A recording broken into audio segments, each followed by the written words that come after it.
Hello বন্ধুরা, কেমন আছেন সবাই? আশা করি সবাই ভালো আছেন। গল্পের নাম দ্বিতীয় অধ্যায়, রাইটার তাহসিনা ইসলাম অর্ষা, পর্ব 7। ভালোবাসা মাপার বৃহদায়ন থেকে ক্ষুদ্র বা নগণ্য থেকে তুচ্ছ কোনো যন্ত্রকাঠি এখনও অবধি তৈরি হয়নি, যা দিয়ে ভালোবাসা পরিমাপ করবে অনিন্দা। তাই অনিন্দা মাপতে পারছে না আফাকের ভালোবাসা। তবে অনুভব করার যন্ত্র আছে সাথে, সেটা হচ্ছে আল্লাহ প্রদত্ত হৃদয়। অনিন্দা সেই হৃদয় দিয়ে অনুভব করতে পারছে আফাকের ভালোবাসা। এই ভালোবাসা হেই করার শক্তি নেই অনিন্দার। আফাক আষ্টে পৃষ্ঠে জড়িয়ে নিচ্ছে অনিন্দাকে। ঝড়ের কবলে পড়ে আশ্রয় নেওয়ার মতোই যেন আশ্রয় চাইছে অনিন্দার কাছে সে। অনিন্দাও বাধা দেওয়ার চেষ্টা করছে না, নিজের সম্পূর্ণ দখল দিয়ে দেয় আফাককে। সকালের মিষ্টি রোদে ঘুম ভাঙে আফাকের। ঝিরিঝিরি বাতাস এসে ছুঁয়ে দিচ্ছে তার চোখ মুখ। তবুও সব কিছুর থেকে বেশি ভালো লাগছে অনিন্দা তার পাশে। তার বুকে শুয়ে আছে সে। নিজের অনুভূতি জাহির করতে পেরে যেন বেশ ভালো লাগছে তার। ভালোবাসা সত্যিই সুন্দর, শুধু যোগ্য মানুষের অভাবে তার নামে কলঙ্ক লেগে যায়, লাগিয়ে দেয় মানুষ। নিয়ম বহির্ভূত হয়ে যায় সেই অবিন্যস্ত ভালোবাসার সহজ সরল ব্যাখ্যা। অনিন্দার ঘুম ভেঙে গেছে অনেক আগে, তবে তার এত সুন্দর মুহূর্ত ভেঙে উঠতে মন যাচ্ছে না। আফাক কি সুন্দর করে তার দিকে তাকিয়ে আছে, অনিন্দার দিকে। অনুভব করতে পারছে সে। দেখুক আজ ইচ্ছে মতো, বাধা নেই কোনো। অনিন্দাও চাইছে আফাক তাকেই দেখুক, শুধু তাই অনিন্দাও উঠছে না। হঠাৎ অনিন্দার ফোন বেজে ওঠে। অনিন্দা বুঝতে পারছে আফাক এক হাতে তার ফোন কাছে আনতে চেষ্টা করছে। অনিন্দার এইবার উঠতেই হবে ভেবে ঘুম ভেঙে যাওয়ার মতো ভান করে তড়িঘড়ি করে উঠে পড়ে। অনিন্দা ফোন হাতে নিয়ে ঘুমু ঘুমু ভাবে রিসিভ করে হ্যালো বলতে ওপাশ থেকে মাম মাম মাম মাম। অনিন্দা আয়ুষীর কণ্ঠ শুনতে ভান রেখে, আয়ুষী বাবু কি করছো তুমি? মাম্মামের কাছে আসবে নাকি মাম্মাম আসবো? আয়ুষী কাঁদো কাঁদো কণ্ঠে, মাম্মাম আমাকে এসে নিয়ে যাও, তুমি না আসলে আমি যাব না, আমার ভালো লাগছে না এখানে আর, তুমি জলদি আসো। অনিন্দা চিন্তাযুক্ত কণ্ঠ নিয়ে, মাম্মাম এখনই আসছি বাবু, তুমি একটু অপেক্ষা করো, দাদিমার কাছে আর একটু থাকো। অনিন্দা ফোন কাটতে আবার অনিন্দার দিকে তাকিয়ে, আম্মু শিখিয়ে দিয়েছে নিশ্চয়ই, না হয় আয়ু এসব বলতো না। ও দাদিমা বলতেই অজ্ঞান, আর আয়ু না হয় তুমি গিয়ে নিয়ে আসতে বলতে পারত না। একদম আম্মুর কথাই উঠে বসে মেয়েটা, যেন আম্মুর বানানো সৈনিক। অনিন্দা ভ্রু কুঁচকে, এভাবে বলছেন কেন? আয়ুষী তার মামামকে বলবে না গিয়ে নিয়ে আসতে? তো আর কাকে বলবে? আমি যাব, আপনি নিয়ে যাবেন না আমায়? আফাক একটা দীর্ঘশ্বাস ফেলে জড়িয়ে ধরে অনিন্দাকে। তারপর কপালে একটা চুমু দিয়ে নিয়ে যাব। তার আগে আমার বাসায় যেতে হবে। ওখান থেকে রেডি হয়ে আমি আম্মুর বাসায় তোমায় নামিয়ে দিয়ে অফিস চলে যাব। তারপর তুমি আর আয়ু বাসায় চলে যেও বাসায়। আমি ওই বাড়িতে যেতে চাই না। নাস্তার টেবিলে বসে আছে আফাক, অনিন্দা, অতসী আর তাদের বাবা। অনিন্দার মা খাবার দিচ্ছে সবাইকে। আজকে অনিন্দার সাথে বেশ ভালো ব্যবহার করছে অনিন্দার বাবা, যেন কোনো কালে এই মেয়ের সাথে তিনি রাগ করেননি। অনিন্দাকে আর আফাককে দেখিয়ে দেখে খাবার দিতে বলছে, আবার নিজের হাতেও দিচ্ছে। অনিন্দার কেন যেন বেশ ভালো লাগছে তার বাবাকে আগের মতো দেখে। কোনো অভিযোগ আর বাবার প্রতি নেই মনে হচ্ছে। এই ভালোবাসাটা পাওয়ার জন্যই যেন সে ছটফট করছিল। বাবার আদর থেকে বঞ্চিত সন্তানরা বুঝে বাবার ভালোবাসা কী হয়। ভিতরে ভিতরে যেন কুড়ে খাচ্ছিল অনিন্দাকে। অনিন্দা আর আফাক বের হওয়ার আগে অনিন্দার বাবা অনিন্দাকে জড়িয়ে ধরে কান্না করে, মারে আমি তোর খারাপ চাইনি, জিদের বসে বিয়ে হলেও আফাক খুব ভালো ছেলে, পারলে বাবাকে ক্ষমা করে দিস, তুই সব কিছু সামলে নিস, আমি জানি তুই পারবি, আমার মেয়ে তুই, অনেক বড় দায়িত্ব এখন তোর কাঁধে। অনিন্দিয়া কান্না করছে, তখন রাগ হলেও আজ বাবার প্রতি একটুও ক্ষোভ নেই। হয়তো এটা লেখা ছিল কপালে, আর তাই এইভাবে সম্পন্ন হয়েছে। যা হয়েছে ভালোই হয়েছে, এতে এক বিন্দু আফসোস নেই অনিন্দার। আফাকের বাসায় অনিন্দা আর আফাক পৌঁছে মরিয়মের সাথে কথা বলে রুমে যায়। আফাক অনিন্দাকে পিছন থেকে জড়িয়ে ধরে, তুমি অপেক্ষা করো, আমি চেঞ্জ করে ফর্মাল পরে আসছি, তারপর বের হব। অনিন্দা সামনে ঘুরে, সব কিছু ভালো লাগছে আমার আফাক, মনে হচ্ছে এসব কিছু না হলে আমি অনেক কিছু মিস করে দিতাম। আপাক অনিন্দার গালে নিজের গাল ঘষে। আমিও। আপাক চেঞ্জ করতে গিয়েছে। অনিন্দা সোফায় বসে ছবি দেখছে আয়ুষীর আর আফারের। এমন সময় কলিং বেল বেজে ওঠে। বেশ কয়েকবার বেজে উঠছে কলিং বেল। অনিন্দা বের হয়, মরিয়ম দরজা না খোলায়। দরজা খোলার জন্য এগিয়ে যেতে মরিয়ম বাধা দেয় দরজা খুলতে অনিন্দাকে। এমন ব্যবহার দেখে অনিন্দা চমকে দেয়। দরজা খুলতে কেন বাধা দিচ্ছে উনি? মরিয়মের বাধা না মেনে অনিন্দা দরজা খুলতে দেখে বাইরে পুলিশ, সাথে কয়েকজন লোক। পুলিশ ভিতরে আসতে নিলে অনিন্দা পথ আটকে। আপনারা এখানে কেন? একজন মেয়ে পুলিশ। দেখুন, আমাদেরকে আমাদের কাজ করতে দিন। এই দেখুন সার্চ ওয়ারেন্ট। অনিন্দার হাতে একটা পেপার ধরিয়ে দিয়ে সবগুলো পুলিশ ভেতরে চলে আসে, আরও লোকজন সহ। অনিন্দা হতভম্ব হয়ে দাঁড়িয়ে আছে। হচ্ছে কি এসব? আর পুলিশ কেনই বা আসবে বাসায়? অনিন্দা সব কিছু বোঝার জন্য কয়েক সেকেন্ড চুপ থেকে, আপনারা কেন এসেছেন বলেন কিছু। এইভাবে আপনারা বাসায় আসতে পারেন না, আর ঠিকঠাক কিছু বলছেনও না। মরিয়ম অনিন্দার হাত ধরে কাঁপতে কাঁপতে, মানা করেছিলাম দরজা খুলতে। কেন গেলে দরজাটা খুলতে? বাইরে সবার চিৎকার চেঁচামেচি শুনে রুম থেকে বেরিয়ে আসে আফাক। হঠাৎ পুলিশ দেখে ঘাবড়ে যায় সে। কিন্তু পুলিশের সাথে আসা মানুষকে দেখে আপাকের মস্তিষ্ক কাজ করা বন্ধ করে দেয়। চলবে।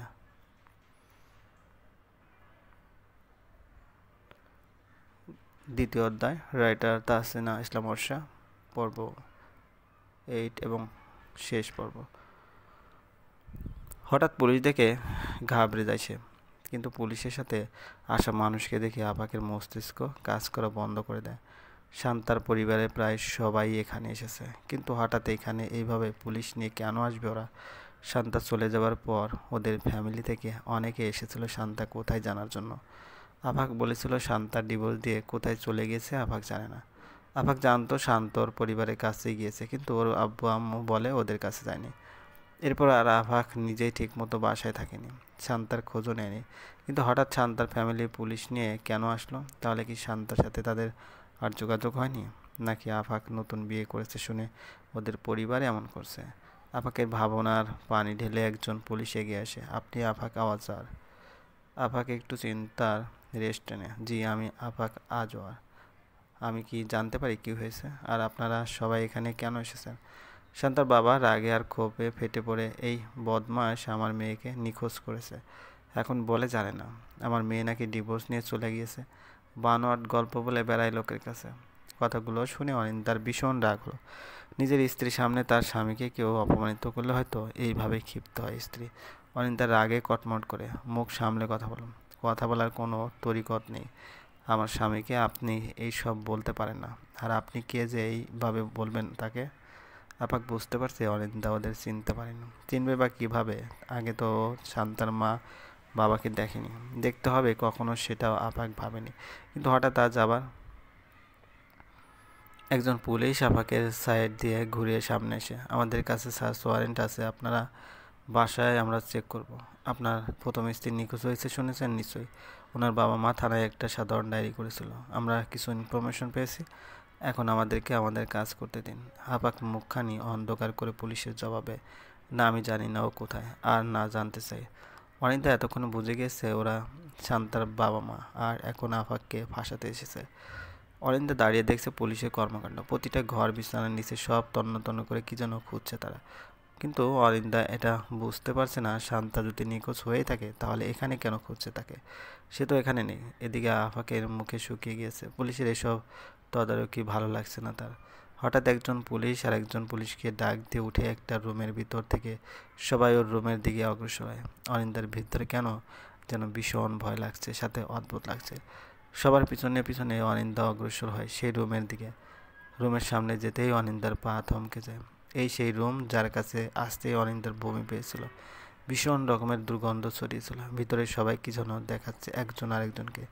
অনিন্দা কাঁপা কাঁপা হাতে পা নিয়ে ভিতরে গিয়ে বিকট চিৎকার করে ওঠে। মানুষের শরীরে কাটা কাটা অংশ ফ্রিজের ভিতর থেকে বের করছে। একটা অংশ বাহিরেই পড়েছিল, যেটা কিনা পচে গন্ধ বের হয়েছে বেগতিক। শান্তার মা জোরে আর্তনাদ করে ওঠে। শান্তার বাবা কাঁদতে কাঁদতে ফ্লোরে বসে পড়ে, বিলাপ করে কান্না শুরু করে শান্তার মা। অনিন্দার ভিতরে জ্বর বইছে এই মুহূর্তে। এত বড় ফ্রিজ এই রুমে, কি সুন্দর করে সাজানো রুম, শান্তার হাতেই হয়তো সাজিয়েছিল এই রুম। অনিন্দা কান্না করছে, তার কান্নাও থামছে না শান্তার মায়ের মতোই। হঠাৎ শান্তার বাবা উঠে আপাককে মারতে গেলেই পুলিশ ওনাকে আটকায়। কেউ ওনাকে আটকে রাখতে পারছে না। নিজের মেয়ের এমন দুর্দশা হয়তো কোনো বাবারই কাম্য নয়। থমথমে পরিবেশ হয়ে গিয়েছে মুহূর্তে। আপাক স্তব্ধ হয়ে দাঁড়িয়ে আছে, তার পাশে কেউ বসে, কেউ দাঁড়িয়ে আছে আপাক কি বলে তা শোনার জন্য। ড্রয়িং রুমের কোনো জায়গায় আর ফাঁকা নেই সমাবেশের জন্য। অনিন্দার চোখ দিয়ে শুধু টপ টপ করে পানি পড়ছে, কিছু বলার ভাষা তার নেই। একজন পুলিশ আপাকের দিকে তাকিয়ে, তো মিস্টার আপাক, আপনি কিছু বলবেন? আপাক চুপ করে দাঁড়িয়ে আছে, এমন নিশ্চুপ যেন সেই আসামি। অনিন্দা কান্না মাখা মুখে তাকিয়ে আছে আপাকের মুখের দিকে। আপাক মাথা নিচু করে অনিন্দার দিকে তাকিয়ে, অনিন্দা, বিশ্বাস করো আমি কিছুই করিনি। এখন আমার সব কথাই মিথ্যে মনে হবে, বিশ্বাস করো তুমি। অনিন্দার চোখের পানি না মুছেই আফাকের দিকে করুণ দৃষ্টি দিয়ে, আমি আপনাকে বিশ্বাস করতে চাই আফাক, কিন্তু তার জন্য একটা কারণ দিন। কি করব আমায় বলুন। আফাক মাথা নিচু করে ফেলে। হঠাৎ একজন পুলিশ অফিসারের কাছে ফোন আসে। সে কথা বলে আরেকজনকে কি যেন বলে। তারপর তিনি মরিয়মের দিকে তাকিয়ে, তো মিসেস মরিয়ম, আপনি কিছু বলবেন নাকি আমরাই সব সব বলবো? মরিয়ম আশেপাশে তাকিয়ে ভয়ে ডুব গেছে। একজন মহিলা পুলিশ গিয়ে ওনাকে জোরে কষিয়ে একটা থাপ্পড় দিতে উনি কান্না করে, আমি আর আমার মেয়ে খুন করেছি ওই শান্তাকে, বিশ্বাস করুন। আমি চাইনি এমনটা, কিন্তু ওই শান্তা কিছুতেই ডিভোর্স দিচ্ছিল না আফাককে। আমার মেয়ে সোয়া আফাককে ভীষণ ভালোবেসে ফেলেছিল। আফাকের চোখ বড় বড় হয়ে যায় মরিয়মের কথা শুনে। শান্তার বাবা মা কান্না থামিয়ে দেয় ওনার কথা শুনে। আর অনিন্দা থমকে যায়, উপস্থিত সবাই হড়বড়িয়ে ওঠে। শান্তার পরিবার ভেবেছিল আফাকই তাকে মেরেছে, কিন্তু কি শুনছে এসব? তারপর মরিয়ম আবার বলতে শুরু করে, আমার মেয়ে আফাককে ভালোবাসতো, কিন্তু কাজের মহিলার মেয়ে বলে আফাক কখনো তেমন চোখে দেখেনি আমার মেয়েকে। ভালোবেসে বিয়ে করে আনে শান্তাকে। আমার মেয়েকে অনেক বোঝায়, কিন্তু সে বোঝে মানে না। দিন যেতে থাকে আর আমার মেয়ের ভালোবাসা যেন আপাকের প্রতি আরও বাড়তে থাকে। তারপর আমরা সিদ্ধান্ত নেই শান্তাকে সরিয়ে দিতে হবে। ওদের ডিভোর্স করিয়ে দিতে পারলেই হয়তো আমার মেয়ে আপাককে পেয়ে যাবে। তারপর আপাকের মনে যেন শান্তাকে নিয়ে সন্দেহ সৃষ্টি হয়। তার সব রকম ব্যবস্থা করি। আপাকের ছোট ভাই আরিফের সাথে সব ছবি এডিট করে আপাকের কাছে কানাডা পাঠাতাম। আরিফ শান্তাকে বোনের মতো দেখলেও আমরা এমনভাবে উপস্থাপন করি যেন ওদের সন্দেহ করে আপাক। একসাথে দুজনের ফোনে আননোন নম্বর থেকে কল দিয়ে ব্যস্ত রাখতাম। আফাক দেশে এসেও শান্তাকে ডিভোর্স দিচ্ছিল না। তারপরে একদিন রাতে আরিফের একটা সিম চুরি করে শান্তাকে আরিফ হয়ে মেসেজ দেয় যে, ভাবি আমি অনেক বিপদে পড়ে গেছি, একটু রুমে আসেন। এত রাতে শান্তা আরিফের রুমে যেতে নিলেই তখনই আফাকও বিষয়টা দেখে ফেলে।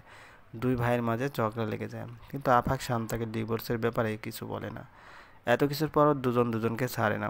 শান্তা খুব ভালো মেয়ে ছিল, নয়তো নিজের ভাইয়ের সাথে এমন সন্দেহ করার পরও অন্য মেয়ে থাকতো না। সে আফাককে ক্ষমা করে দেয়। তারপর শান্তাকে নিয়ে আলাদা হয়ে যায় আফাক। আমি আফাকের মাকে ম্যানেজ করে ওদের সাথে এই বাসায় চলে আসি, আর আমার মেয়ে ওই বাসায়। সোয়া এই বাসায়ও আসতে মাঝে মাঝে। আফাককে দিয়ে যখন কাজ হচ্ছিল না, তখন শান্তার মনে সন্দেহ সৃষ্টি করি সোয়া আর আফাককে নিয়ে। আমি বুঝতাম শান্তাকে এমন ছেলের ভাত না খেতে, ওকে ডিভোর্স দিয়ে দিতে। তারপরে একদিন শান্তা ডিভোর্সের কথা তোলে, পেপারে নিয়ে আফাককে দিয়ে সাইন করিয়ে ফেলে। আফাক রাগ করে চলে যায়। তখন বাসা থেকে খুশিতে আমি আর আমার মেয়ে কথা বলছিলাম, তখন শান্তা আমার আর আমার মেয়ের কথা শুনে ফেলে। এত কষ্ট করার পরও সব কিছু নষ্ট হবার ভয়ে আর উপায়ন্তর না পেয়ে আমার মেয়ে ওর মাথায় জোরে আঘাত করতে ও পড়ে যায় নিচে। তখনই আয়ুষী চলে আসে আর লত্ত লত্ত বলতে থাকে। আমি আয়ুষীকে নিয়ে অন্য রুমে চলে যাই। আয়ুষীকে ঘুম পাড়িয়ে শান্তার কাপড় চোপড় গুছিয়ে নিয়ে ফেলে দেয়। ওকে আমার মেয়ে এই অবস্থা করে এই রুমের ফ্রিজে রেখে দেয়। লাশ বের করলে সবাই বুঝে ফেলতো, তাই একটু একটু করে ফেলতে চেয়েছিলাম। আর আফাককে বলতাম ওই রুমে শান্তার স্মৃতি আছে, ওই রুমে যেন না যায়। ওরা দুজন ওই রুমেই থাকতো, কিন্তু আফাক ঠিকঠাক বাসায় আসতো না। এটাই ছিল সুযোগ। কিন্তু হঠাৎ আবার এই মেয়েকে কই থেকে বিয়ে করে আনে আফাক। আমি তো তাজ্জব হয়ে যাই ওই দিন। এত কিছু করলাম আর এই মেয়ে আবার বউ হয়ে চলে এসেছে। আবার এই মেয়ের মনে আফাকের জন্য সন্দেহ সৃষ্টি করতে চেয়েছিলাম। মরিয়মের কথা শুনে একটা পুলিশ মহিলা আবার সজোরে একটা চর বসিয়ে দেয় মরিয়মের গালে। আরেকজন পুলিশ শান্তার বাবা মা যখন আমাদের অফিসে সাধারণ ডায়েরি করে তখন আফাকের উপর সন্দেহ হয়েছিল আমাদের, কিন্তু সবার উপরে আমরা নজর রাখা শুরু করি। তুই আর তোর মেয়ের ফোন আলাপ, মেসেজ, তারপর শান্তার টুকরো টুকরো শরীরের অংশ যখন ফেলতে যেতি তখনও আমরা খেয়াল রেখেছি। আর সে সূত্রে আজ তোকে ধরতে এসেছি। কদিনই যে ছুটিতে ছিলি তাই আসিনি, সুযোগের অপেক্ষায় ছিলাম। এইবার বুঝবি জেলের ভাত কেমন লাগে। খুব তো করলি ষড়যন্ত্র। কলিং বেল চাপতেই সোয়া এসে দরজা খুলে দেয়। সাথে সাথে পুলিশরা তাকেও ধরে সাথে নিয়ে যায়। আপাকের মা হালিমা সাজ্জাদ কিছু বুঝে উঠতে পারছে না কি হচ্ছে। আপাক সব কিছু খুলে বলতে উনি কেঁদে ওঠে।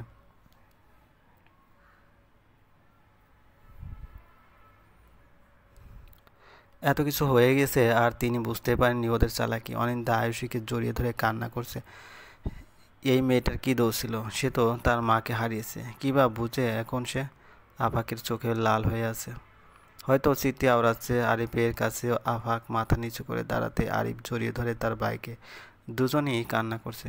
দূর থেকে সেই দৃশ্য দাঁড়িয়ে দেখছে আফাক, আরিফের বাবা। তিনি জানতেন একদিন দুই ভাই ঠিক তাদের বুঝে নেবে। শান্তার লাশ কবর দিয়ে দাঁড়িয়ে আছে আফাক, অজরে কান্না করছে সে। আর কোনো কিছুর বিনিময়ে তো শান্তা ফিরে আসবে না। ভালোবাসার মানুষটিকে বিশ্বাস করে পুরোপুরি বিশ্বাস না করে আজ হারিয়ে ফেলছে। সন্দেহ যে এত ভয়ঙ্কর রূপ নেবে ভাবেনি আফাক। সত্যি সন্দেহ ভয়ঙ্কর। কাছের মানুষগুলোকে হাজার মাইল দূরে নিয়ে যায়, যেখান থেকে হয়তো ফেরা অসম্ভব। শান্তার মা বাবার কাছে বারবার ক্ষমা চেয়েছে আফাক, কিন্তু আর কি তাদের মেয়ে ফিরে আসবে তাতে? অন্ধকার রুমে বসে আছে আফাক। অনিন্দা খাবার নিয়ে এসেছে। আফাক চোখ বন্ধ করে আছে। যন্ত্রণা হচ্ছে ভিতরে। অনিন্দা আফাককে ডাক দিতে মাথা তুলে তাকায়। আফাক খাবার সরিয়ে রেখে জড়িয়ে ধরে অনিন্দাকে। অনিন্দা, আমায় ছেড়ে কখনো যাবে না বলো? আমি তোমায় ছেড়ে থাকতে পারবো না। শান্তাকে তো আমি হারিয়েই ফেলেছি আমার ভুলের জন্য। তুমি কখনো আমায় ভুল বুঝবে না তো? বলো, কখনো আমায় ছেড়ে যাবে না?